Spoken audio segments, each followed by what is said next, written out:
Hey, what's up, YouTube? Dark Magician Tactics. Thank you guys so much for stopping by. And today we have another deck profile for you guys. So, at Locals, just a little recap for you. I've been having a lot of fun, but I haven't been winning a lot. I've had some pretty sick builds you guys have seen in the past, and I'm ready to kind of maybe take that leap competitive. And as I say that, I don't have the cards that I would like to make it competitive, but trying to big brain some stuff. I think you guys will like this build. So we are going back to a Turbo Dragoon build, and you're going to see some cards in here that's going to be pretty fun and interesting to make it, I think, a little bit more competitive. So to start, we have one copy of Dark Magician, one copy of Dark Magician Girl, and one copy of Red Eyes. That's mostly because of some of the extra deck stuff you're going to see, and I'm actually thinking about running two copies of Dark Magician and cutting some stuff along the way. You'll see what I'm talking about. So also, we are running two copies of Tamias in case something happens to Red Eyes Fusion. Tamias acts as our fusion, and you don't have to use him as the material.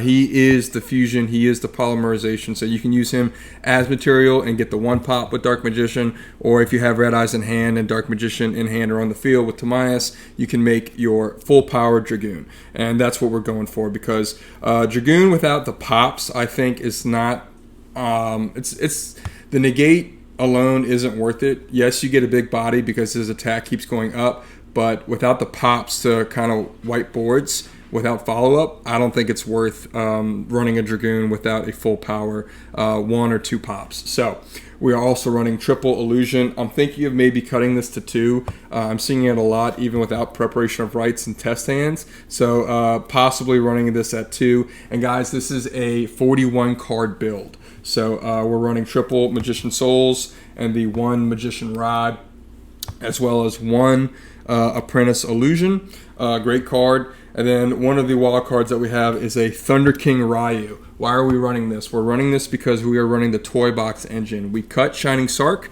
and this is going to give us our level 4 lower light monster search.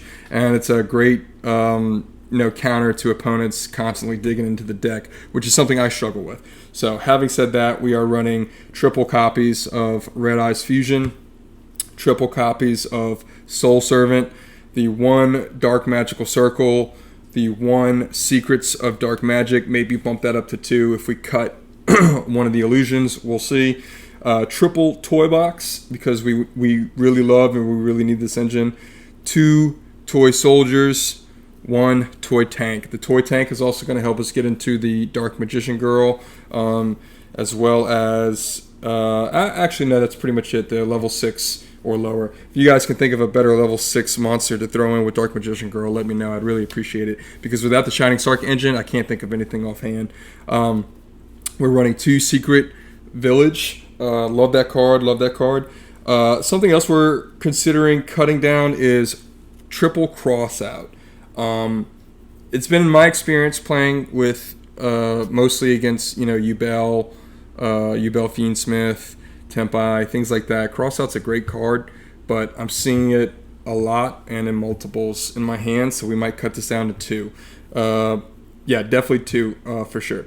And because of that, we are running the one Ash and the one Imperm. It's pretty big. Maybe we'll throw in a Dimension Shifter, because I've been seeing that a lot too at Locals. The one Called By, the one Raigeki, Eternal Soul. I'm thinking about cutting that too. Card honestly isn't that great. We have these next three cards that can help us get Dark Magician back from the grave instead of Eternal Soul, and that is going to be Spell Card Monster Reborn at triple copies. This card allows you to target a monster in either player's graveyard, special summon it to the field, and for the rest of the turn it can't attack or use their effects. Honestly guys, we're looking to either get our cards back on the field or our opponent's monsters to quit digging into their combos or their extra deck. And you're going to see kind of my thought process when we get into my extra deck, something that I threw in there that I think is really going to help, and hopefully it resolves, because the way I wanted to use that, it's kind of like a Called By, right? You get something out of the grave, even though it doesn't negate it, you can negate the hand traps, you get the bodies on board, and most of the time they're running like, Effect Veiler or Ash tuners, which is some fun stuff that we're going to see. So we are running, for the extra deck, two copies of Red Eyes the Dark Dragoon, the two copies of excuse me, the number 38. I'm sorry, I should have prepared this extra deck a little bit better. One Extinction Knight. That's a cool card. I love throwing him in there. The one Baguska. Excuse me, Baguska saved my ass so many times, guys. We are still running the number 97 and the number 100. Honestly, we might cut that out. I'll see. I don't know how I feel about it just yet. I haven't tested it too much with this build, but I really want to make it work. The Emerald, that's another awesome card. I got to use it last week. Helps get stuff out of the graveyard and back into the deck. Really resourceful, because I think that's what I need most in these builds. The Dark Magician, the Dragon Knight, the Heavenly Spheres, the Blackluster Soldier, awesome card. It's one of my favorites. I love running it. The Dark Magicians, that's why I have Dark Magician Girl in here. Master of Chaos, got to use him last week. And then my wild card for the extra deck, one Stardust Dragon. And I think that combo with Spell Card Monster Reborn to get, you know, we're hoping for like an Ash or an Effect Veiler to get them onto the field. Hopefully we can go into this.